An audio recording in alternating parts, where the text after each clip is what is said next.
일단 첫 번째는 공사비가 올라서죠. 공사비가 올랐는데 그 이면에 되게 특이한 현상이 하나가 있습니다. 공사비가 올랐으니까 분양가가 오르잖아요. 근데 공사비도 오르고 분양가도 올랐으면 사실 건설사의 수익성이 개선이 됐어야 정상인데 정작 그 원가 수준 대비 원가 대비 이제 매출액 수준을 고려를 해서 보면 사실상 그 영업이익률이 확 떨어져 있습니다. 건설사들이. 그러니까 한마디로 과거에 이제 고분양가의 그 고가에 혹은 땅들을 매입을 해서 건축비가 또 상승하다 보니까 땅도 비싸게 샀는데 건축비도 비싼 거죠. 그러다 보니까 분양가는 높이는데 또 시장에서는 이제 지방 중심으로 또 미분양이 많잖아요. 그러니까 또 함부로 분양가를 올릴 수도 없죠. 근데 그런 이면에 문제가 뭐냐면 비싸졌는데 공급은 제때 안 되고 있죠. 서울이 전년도까지 평균 그 분양가가 한 3,500이었거든요. 올해 기준으로 이제 누적해서 보면 한 5,500 돼요. 그러면 사실상 한 50% 급등한 거거든요. 그럼에도 불구하고 공급은 잘 안 된다. 그러면 수요자의 선호는 분양가도 비싸서 부담인데 공급이 잘 안 되니까 주변에 그 준신축, 우리가 보통 5년차 이내라고 하죠. 그런 것들을 찾기 시작한 거예요. 이걸 또 이제 과거의 사례로서 하나 설명을 드리면, 과거에 이제 문재인 정부에서 이제 그 투기와의 전쟁을 선포한 게 파리 대책입니다. 2017년에. 파리 대책 발표하면서 정비 사업들을 싹 다 막아요. 막으니까 수요자 인식이 어떻게 됐냐면, 이제 신축 공급이 잘 안 되겠구나. 그러다 보니까 똘똘한 집 한 채라는 현상이 생겼죠. 지금의 그러면 현재는 똘똘한 집 한 채 현상은 세금 개편을 못하면서 존속이 되는데 신축 공급이 안 되니까 똘똘한 신축 현상에 좀 더 가까운 거죠. 그러다 보니까 얼죽신이라는 용어로 대표돼서 우리가 지금 용어를 씁니다만 똘똘한 한 채 현상이 똘똘한 신축 한 채로 바뀌었다라고 인식하시면 조금 이해가 쉬우실 것 같습니다. 예. 공사비 인상 외에 결과적으로는 공사 기간의 문제겠죠. 우리가 지금 착공을 해도 한 4년 정도 걸립니다. 마찬가지로 우리가 지난 정부에서 신도시를 공급한다고 했는데 올해 들어서 본청약을 했죠. 근데 이제 지구 지정이 2019년이니까 실제 이제 본청약까지 오는데도 5년 가까이가 걸렸는데 또 공사 기간이 또 3년이 필요하잖아요. 그래서 이 공공택지는 조금 빠릅니다. 근데 이제 재개발 재건축 쪽, 우리가 이제 민간 쪽은 공사기간 보통 3, 4년 걸리거든요. 그러다 보니까 계약을 하고도 실제 이게 전달받는 데까지 굉장히 오래 걸리는 것 때문에 더더욱 이게 경제학에선 탄력성이라고 하거든요. 그러니까 공급에 대한 탄력성이 되게 떨어져 있는 거죠. 예전보다 더. 근데 주요 이면에는 최저임금 상승에 따른 인건비 문제, 그리고 주 52시간 때문에 공사기간이 늘어난 문제들 때문에 그렇습니다. 그러다 보니까 과거에는 한 2년에서 3년 정도의 공사기간이었는데 지금은 4년 걸리니까 이제 공급할게, 우리가 그린벨트도 최근에 해제한다고 했잖아요. 언제 공급될까요? 굉장히 오래 걸리겠죠. 그러다 보니까 더더욱 신축에 대한 선호도가 높게 형성이 되는 겁니다. 예. 이유는 굉장히 많죠. 더불어서 또 하나 설명을 드리면 사실 커뮤니티 수준이 예전과 달라요. 일단 대형화됐죠. 단지들이 막 웬만하면 500세대는 그냥 넘어가니까 그럼 커뮤니티가 우리가 알던 그런 그 일반 아파트 단지 한 20년 전에 지어진 아파트 대비 주차장은 당연히 잘 돼 있고요. 커뮤니티 쪽에 뭐 골프 연습장, 뭐 심하면 지금 파크포레온 둔촌 주공 재건축한 단지 같은 경우 수영장도 있거든요. 그러니까 이게 우리가 기존에 알던 형태들과 커뮤니티가 완전히 바뀌었죠. 그러다 보니까 더더욱 선호하게 되는 거고요. 그럼에도 불구하고 관리비 효율은 높아졌습니다.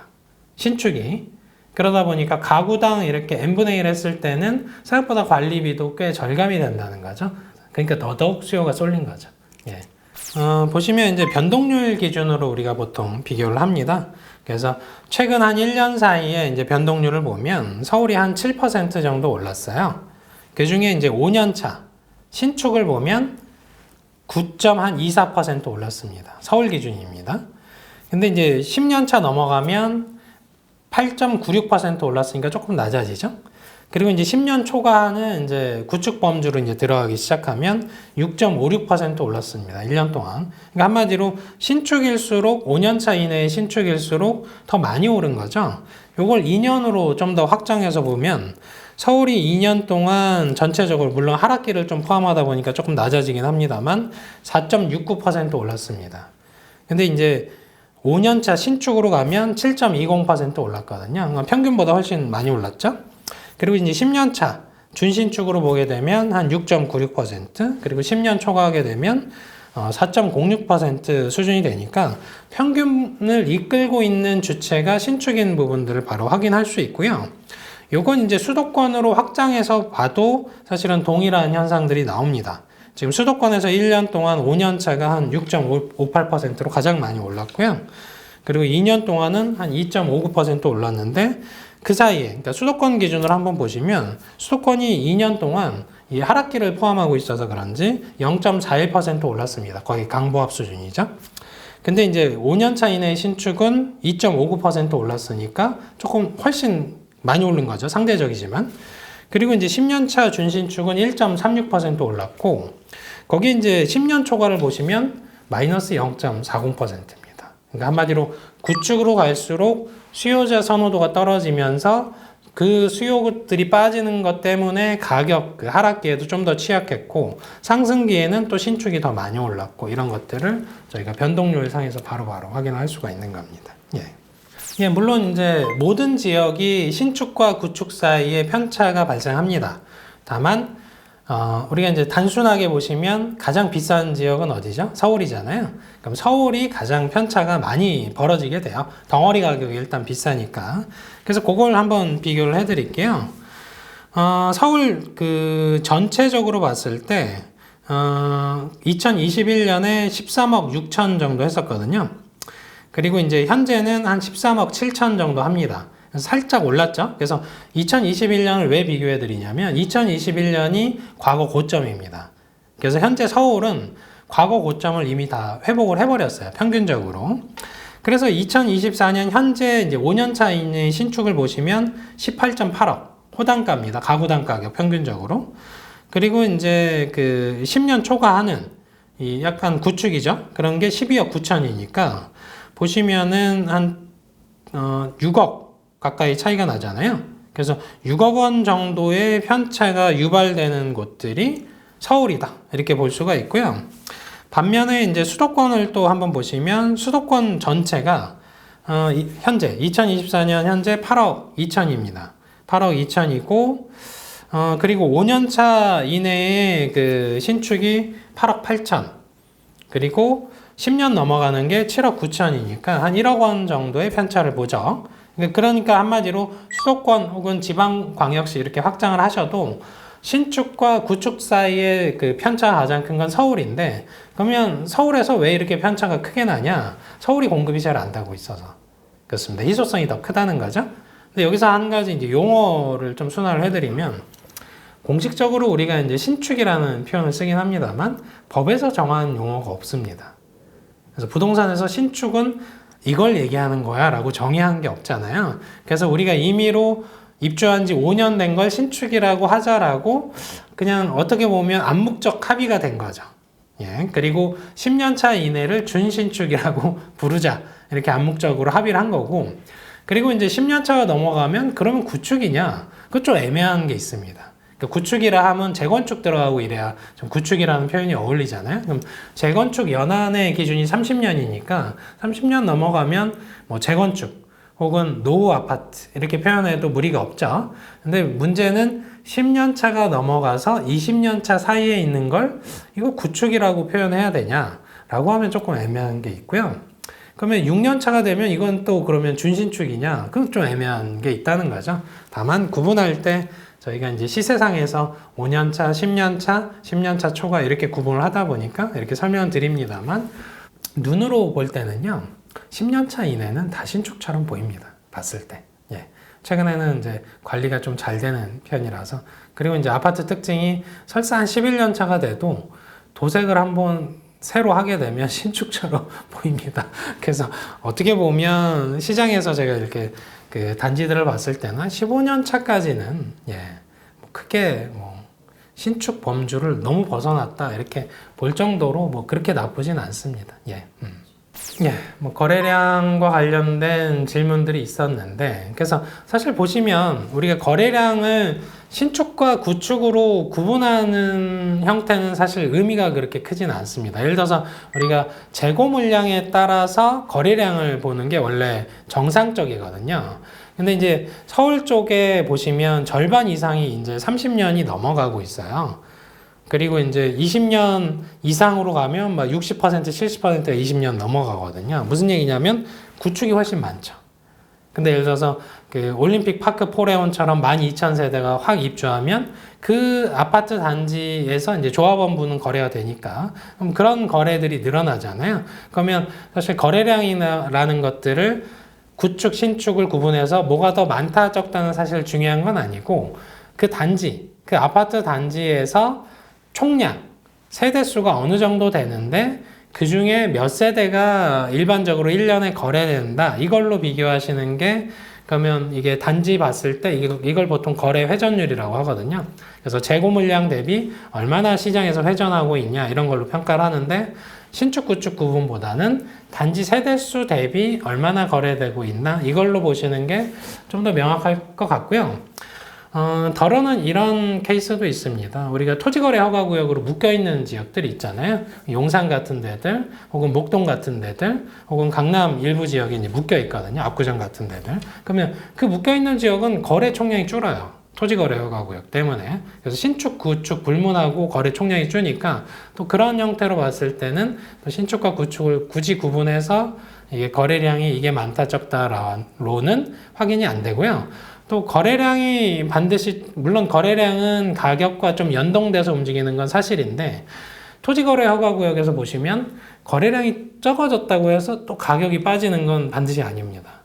그러니까 거래량이 적으면 가격이 앞으로 떨어진다라고 꼭 볼 수는 없으니까 참고 지표로서는 굉장히 유용하나, 거래량만으로 가격이 어떻게 될 거다라고 해석하는 건 조금 이제 부분만 보고 전체를 해석하는 오류를 범할 수 있다, 이런 걸 좀 설명을 드리고 싶었어요. 뭐 내년도 중요하고요. 사실은 내후년까지도 중요합니다. 그 이유는 계속 이제 제가 시장에서 이 부분을 좀 바꿔보려고 노력하는 건데, 사실 부동산 시장은 올해가 이제 연말이 되었다고 해도 내년만 보고 들어가는 시장은 아니에요. 무슨 얘기냐면 보통 보유기간이 웬만하면 3년은 넘어가거든요. 그러면 최소한 한 2년에서 3년 정도의 시각을 가지고 들어갈지 말지를 판단하는 거죠. 무슨 얘기냐면 지금 12월이잖아요. 그럼 지금 사서 내년 12월에 파는 건 다분히 투기적이죠. 부동산 시장에서. 그러니까 사실은 내년 전망이 설사 안 좋아도, 물론 이제 그런 부분들이 좋아도 내후년 전망이 또 안 좋으면 사실 조금 애매해지는 게 있습니다. 그거부터 일단 설명을 드리고요. 그래서 입주 물량으로 보면 지금 중요한 건 수도권이에요. 왜냐하면 지방은 지금 미분양이 많거든요. 그럼 당장의 내년, 내후년 공급 물량이 중요한 게 아니고 있는 미분양 물량 해소하는 게 중요하죠. 그러니까 지방 쪽에서는 물량이 좀 줄어도 되는 거죠. 미분양 주택이 충분히 있고 거기서 중공업 미분양까지 늘어나면서 전월세 시장까지 커버를 하니까. 근데 중요한 포인트는 이 미분양이 적은 수도권이죠. 거기에서의 물량이 어떻게 되는지 2026년까지 보셔야 되고요. 경우에 따라서는 2027년까지 보셔야 되는데, 지금 2027년이 확정되려면 2025년이 돼야 됩니다. 왜냐하면 지금 분양하면 2027년 물량이 변동될 수 있거든요. 그렇긴 한데 거의 확정돼 있습니다. 2027년도. 왜 그러냐면 공사기간이 3, 4년이니까. 자, 그 관점에서 이제 설명을 드릴게요. 서울이 올해 그 아파트 입주 물량이 27,000입니다. 그리고 내년이 지금 35,000이에요. 그럼 올해보다는 한 8,000 가구 정도 늘어납니다. 그러니까 단기적인 이슈로 2025년을 보시게 되면 올해보다는 그래도 입주 물량이 좀 있다 라는 거죠. 근데 중요한 포인트는 2026년이죠. 2026년은 공급 절벽입니다. 왜 공급 절벽이라고 표현을 하냐면 35,000 정도 입주하다가 2026년에 8,000호 수준으로, 그러니까 10,000호 이하로 훅 떨어집니다. 그럼 거의 이제 절벽처럼 확 떨어지는 거죠, 공급량이. 이게 뭘 문제를 일으키냐면 2025년 하반기부터 문제를 일으킵니다. 왜냐하면 이미 이게 그 인식들에 의해서 시장이 돌아가기 시작하거든요. 그러니까 그 부분에 대한 게 하나 있고요. 근데 중요한 포인트는 그러면 경기 인천 쪽에서 이게 많이 받쳐주면 수도권 전체적으로 많으니까 상관이 없을 거잖아요. 그게 또 그렇지가 않은 거예요. 경기도가 올해 11만 6천 정도 입주를 하고요. 뭐 이미 끝났습니다만 2025년에 7만으로 훅 떨어집니다. 그리고 2026년에 5만 정도로 훅 떨어집니다. 경기도는 당장 내년부터 확 떨어지는 거야. 웬만하면 경기도 연간 입주 물량은 10만이 넘어가거든요. 그게 7만으로 훅 떨어지는 거고요. 인천은 올해 한 2만 9천 정도 입주했고요. 그리고 이제 내년에 2만 2천. 이것도 마찬가지로 줄죠. 그리고 2026년에 1만 3천 정도 됩니다. 이게 왜 근데 그러면 2026년에 물량이 달라질 수 있냐? 달라질 수 있죠. 후분양 같은 물량들이 나중에 저희는 모집 공고 이런 거에 기반하기 때문에 달라지는 이슈가 있죠. 근데 중요한 포인트는 저희 데이터에 후분양이 반영이 돼 있습니다. 그리고 서울시에서 말했던 역세권 청년주택, 청년 안심주택이라고 하는 것도 아파트 유형은 다 포함했어요. 한마디로 2026년 물량도 거의 확정입니다. 예, 그거 감안하시면 예를 들어서 이제 비판적인 의견을 주시면 2026년 뭐 바뀔 수 있잖아 이렇게 의견 줄 수 있는데 저희가 그 부분을 우려해서 후분양과 역세권 안심주택 서울시에서 추진하는 것들을 다 반영을 했기 때문에 공사기간 감안하면 변동 여지가 거의 없습니다. 예, 그러니까 2026년에 공급 절벽은 확정적이다.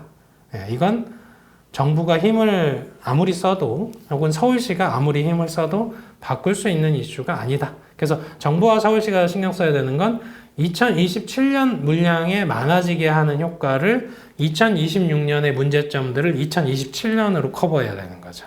그러니까 지금부터 서둘러야 되는 이슈라고 볼 수 있습니다. 그러니까 단순하게 수급만 보면요. 아까 설명드린 것처럼 공급은 이제 1년 뒤에는 절벽이고 지금 이미 12월이니까 내년 12월이면 공급 절벽을 마주하게 됩니다. 그러니까 한마디로 2025년 하반기는 2026년에 공급 줄어드는 것들에 대해서 시장이 어떻게 인식하냐에 따라서 수요자가 급해질 수 있죠.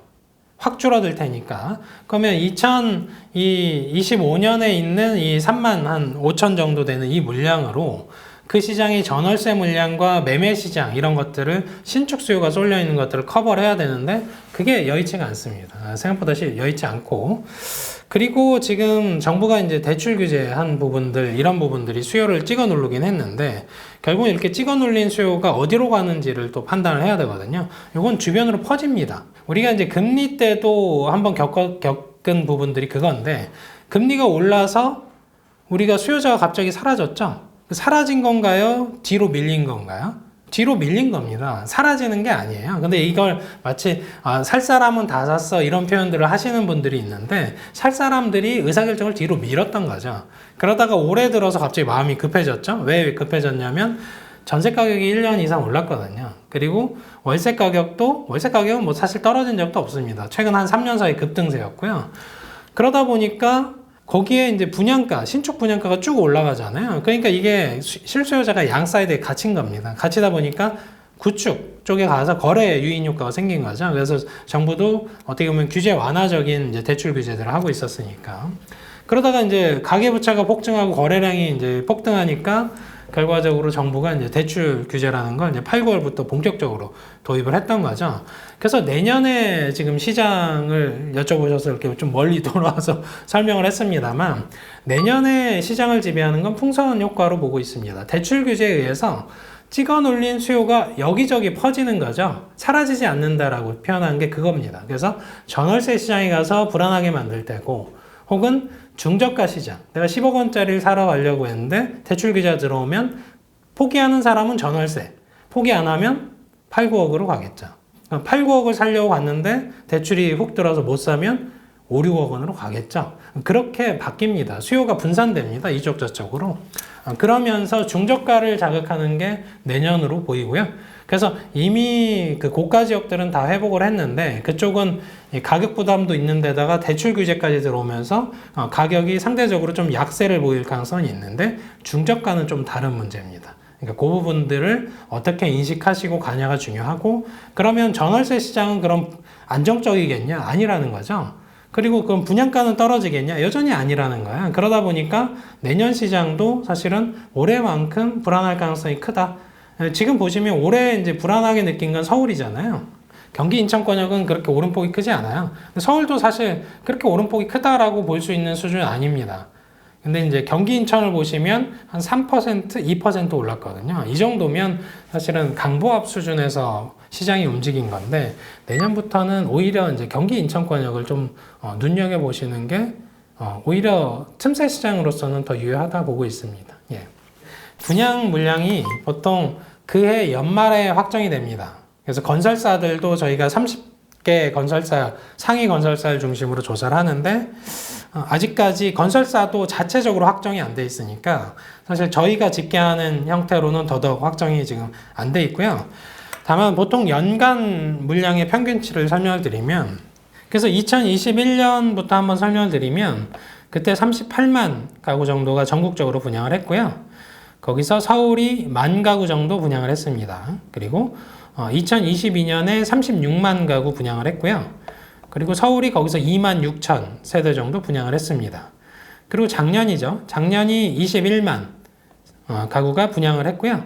그 중에 24,000 가구가 서울이었습니다. 이렇게 쭉, 그래서 이걸 왜 이렇게 쭉 설명드리냐면, 연간 분양 물량이라는 게 보통 적을 때 한 20만, 그리고 많을 때 한 30만 후반 정도라는 걸 설명을 드리는 거예요. 올해는 한 26만 정도 분양을 했습니다. 그 중에 서울이 33,000, 강남 쪽에 대단지들이 분양하면서 좀 늘었고요. 그래서 이제 2025년이잖아요. 제가 볼 때는 20만 수준으로 보이고요. 왜냐하면 지금 건설사들 분위기가 썩 좋은 상황이 아니기 때문에 적극적으로 분양에 나서려고 하진 않습니다. 이게 보수적이라는 거죠. 그러다 보니까 서울 쪽에서 분양 물량도 한 2만 가구 수준 그 위아래에서 조금 움직이지 않을까 이렇게 예측이 되는 거고요. 자세한 부분은 저희가 12월 말이 되면 이제 연합뉴스와 공동으로 발표를 하는 부분들이 있으니까 그때 그 물량에 대한 걸 한 번 더 확인하실 수 있다 정도에서 가이드를 드리고요. 그래서 이제 개별 단지별로 한번 보게 되면요. 현재 이제 예정돼 있는 것들을 이제 좀 지역별로 좀 나눠서 설명을 드릴게요. 일단 서울에 가장 관심이 많으시니까 서울 쪽에서는 이제 반포주공이죠. 그걸 이제 그 재건축한 5,300세대짜리 반포 DH 클래스트라는 것들이 내년에 분양을 합니다. 굉장히 주목도가 높겠죠? 1, 2, 3주구는 한강변에, 1, 2, 4주구는 한강변에 위치해 있고요. 3주구가 한강변 바깥쪽으로 위치해 있는데, 여기서 이제 분양하는 그 총량, 총 세대수가 5,000세대가 넘어가니까 그 중에 일반 분양은 또 따로입니다. 5,000 총가구세가 이 수준이니까 꽤 크죠. 그래서 이거는 또 더군다나 분양가 상한제 적용을 받으니까 로또 분양 이슈가 있다 이렇게 보시면 되고요. 그리고 송파구 쪽에서 잠실 르엘 미성 크로바 이제 재건축 단지인데 이것도 한 2,000세대 정도 되고요. 그리고 이제 뭐 몇 개 보자면 그 중에 이제 세대수 좀 큰 게 서초동의 아크로 서초, 그리고 방배동의 레미안 원페를라 방배 6구역 이제 재건축이고요. 동작구 대방동 쪽에 아크로 리버 스카이 그러니까 노량진 8구역 재개발인데 이게 한 1,007세대 총가구 수준으로 그렇습니다. 근데 그해 언제 월에 분양할지는 아직 확정이 안 돼 있고요. 용산에서도 이태원동 쪽에서 더 파크사이드 서울이라고 한 420세대짜리 이제 분양을 하는데 이 부분 강남권역과 이제 용산구를 왜 설명을 드리냐면 유일무이한 민간택지 분양가 상한제 적용 지역이어서 로또 청약 이슈가 있다라는 인식에서 청약 가점이 좀 높으시거나 특별 공급에서 내가 경쟁력이 있다라는 분들은 물론 이제 자금이 좀 많이 필요하긴 합니다만 어차피 이제 프리미엄이 굉장히 크니까요. 거기에 대한 거 하나 고민하시면 좋을 것 같고요. 그리고 이제 경기권에도 좀 관심이 있으시면 경기권 쪽에서는 결국은 3기 신도시 공공택지 쪽에서의 대거 분양 물량들이 나옵니다. 그래서 하남 교산, 그리고 남양주 왕숙 이런 곳들 중심으로 보시면 좋을 것 같고요. 그리고 이제 눈여겨볼 부분은 경기도 쪽에서 성남 쪽에 이제 금토동 일대 쪽을 중심으로 사실은 이 분양하는 단지들이 하나가 있는데 여기도 좀 주목도가 높을 것 같고요. 이제 구시가지죠. 성남 쪽에 구시가지고 그리고 분당 쪽에서 리모델링한 느티마을 그 4단지 리모델링이 있거든요. 여기에서도 분양 물량들이 꽤 나오니까 그 부분들 좀 관심 있게 보시면 좋을 것 같고 인천에서는 결국은 그 3기 신도시 계양 쪽에서 이제 물량들이 나오는 것들에 좀 이목도가 높아질 거다 볼 수가 있고 지방 쪽에서는 지금 현재 이제 대구 쪽은 분위기가 좀 안 좋잖아요. 그쪽에서도 이제 뭐 결국은 공공택지 중심으로 보셔야 되는데 뭐 국가산업단지 쪽에서의 이제 그러니까 분양단지가 하나 있고요. 달서군 쪽에서 나옵니다. 달성군이네요. 달성군 쪽에서 달성군 구지면 쪽에서 국가산업단지 일대에서의 분양 물량들이 한 2,000세대, 한 3,000세대 있고요. 그리고 부산 쪽에서는 명지지구랑 에코 델타시티 쪽에서 또 대규모 분양 단지들이 대기 중에 있고 그 외에는 이제 그 조금 그래도 분위기가 좋은 이제 충남 일대, 아산 탕정 일대에서 분양 물량이 한 2,000세대 있으니까 곳곳에서 지금 그 미분양이 많아서 분위기 안 좋은 데까지 굳이 청약통장을 쓸 필요는 없으니까 청약통장을 쓰셔야 되면 이렇게 지방에서는 미분양이 많으니까 공공택지 위주로 보시고 서울에서는 로또 청약에 해당되는 민간택지 쪽도 물론 보셔야 됩니다만 강남 쪽이 가장 청약 경쟁률이 높고요. 그리고 이제 경기권, 수도권 쪽에서는 이 3기 신도시 물량들이 본격적으로 쏟아지기 시작하니까 거기서 청약을 해서 당첨되시는 게 훨씬 안정적이죠. 차익 기대감에 대한 것들을 거기서 좀 반영하시는 게 좋고 그 외에 분양단지, 민간 쪽에서 나오는데 좀 뭔가 가격 부분들이 조금 비싸다 느끼시는 경우는 주변 시세랑 좀 반드시 비교를 해보시고 분양가가 너무 비싸다 싶으면 차라리 주변에 있는 준신축을 선택하시는 게 나중에 이제 수익면, 그러니까 차익면에서는 더 유리할 수 있다 이렇게 평가를 해드립니다. 예. 우리가 이제 그 아까 했던 설명의 조금 연장선이면 대출 규제로 찍어 눌렀을 때 수요는 사라지지 않는다라는 게 굉장히 중요한 키워드입니다. 결국은 필수재 시장의 특징이거든요. 이걸 못 사게 해도 사긴 해야 된다는 거죠. 혹은 거주는 해야 된다는 거죠. 그 관점에서 설명을 드리면 결국은 우리가 이제 DSR, 총부채 원리금 상환 비율에 스트레스 DSR까지 도입을 해서 대출을 계속 누르고 있잖아요. 그래서 한 가지 큰 장기적인 트렌드에서의 인식이 중요한 부분은 지금 서울 포함 수도권 전체에서 어차피 절반은 무주택 가구입니다. 근데 이분들이 과거에는 그렇게 급할 게 없는 이슈가 하나 있었어요. 스트레스 DSR 도입하기 전까지는 그렇게 급하지 않았습니다. 왜냐하면 노후에 내 집 마련을 해도 대출을 해줬거든요. 그러니까 소득 활동을 안 해도 소득이 적어도 LTV만 보고 사실은 어느 정도 한도를 주는 경우들이 꽤 있었다는 거예요. 지금은 전혀 그렇지가 않거든요. 무슨 얘기냐면 생애주기. 내 집 마련을 위한 생애주기가 어그러졌다는 거죠. 어그러졌다는 얘기는 뭐냐면 원래 50대쯤에 자산이 시드가 어느 정도 생기면 그때 결정해야지라는 여유가 사라진 거죠. 왜냐하면 50대 중반 되면 임금 피키제 들어가잖아요. 일을 하면 다행인데 일 자체를 못할 수가 있죠. 그럼 무슨 얘기냐? 대출이 안 나오는 거예요. 그럼 내 집 마련이 더 어려워지죠. 그러면 우리가 지금 생애주기에서 그 어그러진 부분들을 감안하면 웬만하면 40대 때 내 집 마련의 승부수를 띄워야 되는 거예요. 뭐 30대면 좋긴 한데 좀 무리가 될 수 있으니까.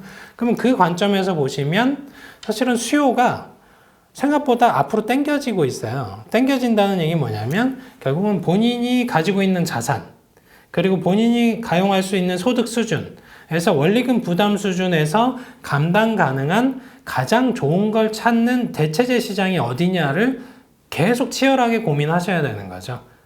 근데 중요한 포인트는 그 시드가 아예 없어.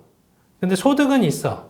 그럼 시드를 모을 때까지 기다리셔야 되는 거고요. 근데 시드는 있어. 소득은 좀 낮더라도 그럼 대출은 나올 거 아니에요. 그럼 이제 치열한 고민을 하셔야 되는 상황이다. 이렇게 보시면 됩니다. 심지어 스트레스 DSR 2단계 시행 중이고 내년이 되면 더더욱 또 이제 뭐 진입들 대출을 포함해서 정부가 완화적으로 가계부채를 관리한다는 보장이 없어요. 심지어 이제 금리도 추가적으로 계속 인하되고 있잖아요. 그러면 금리가 인하되면 인하될수록 가계부채 이슈가 있으니까 정부 입장에선 대출을 찍어 누르려고 하겠죠. 앞으로 더 심하게. 그러면 그럴수록 아까 설명드린 것처럼 여러분들이 10억 원짜리 혹은 5억 원짜리를 보러 갔다가 결국은 3억 원, 4억 원짜리 혹은 7억 원, 8억 원짜리를 봐야 되는 형태로 지금 바뀐 거잖아요. 근데 대출 규제가 더 심하게 들어오면 7억 원, 8억 원짜리도 5억 원, 6억 원까지 이제 낮춰야 되는 거죠. 낮추면서 심지어 지역도 바꿔야 되는 경우가 생기죠. 근데 우리가 직장과 교육 이런 거 감안하면 지역을 바꿀 때는 항상 리스크가 상존하잖아요. 그렇다고 그러면 전월세 시장이 있을 거냐? 그럼 전월세 시장은 내년에 확실히 불안하다라는 게 확실한 전망입니다. 그러니까 그 인식도 생각보다 쉬운 상태가 아니니까 시드가 어느 정도 있으시고 그리고 청약에서 충분히 경쟁력이 있으면 청약으로 하시되 본인이 소득 활동을 하는 부분들이 30대, 40대 사이에 연령이 걸쳐 있다면 치열하게 고민하셔서 가장 본인에게 적합한 물건들을 찾으려는 노력을 계속 하셔야 된다라는 게 제 관점입니다. 예, 그렇게 보시면 좋을 것 같고요. 내년에 하락을 기대하시는 분들이 계실 수도 있는데 지금 현재 관점에서는 올해가 지금 서울 쪽이 한 7% 올랐는데 올해 수준만큼 그 중저가 쪽에서 또 치고 올라올 수가 있으니까 좀 주의하셔라 라는 걸 설명을 드리고 마치는 게 좋을 것 같습니다. 예.